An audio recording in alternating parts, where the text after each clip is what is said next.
Hello mga ka-idol. So ngayon, meron naman tayong bagong push-up exercise na unique pa rin mga ka-idol. So tingnan nyo mga ka-idol, bago ko simulan ng aking exercise, shoutout pala kay Robert Bartolome.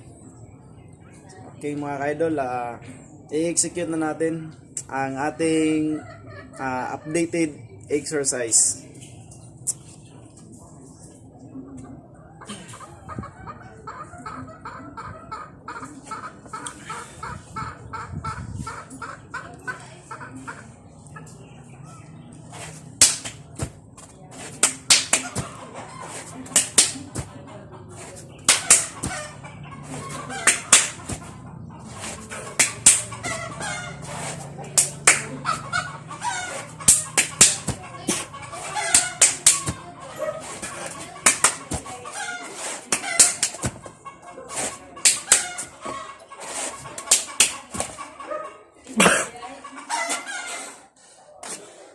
Paki-like, comment, and share na rin mga ka-idol. Maraming salamat po.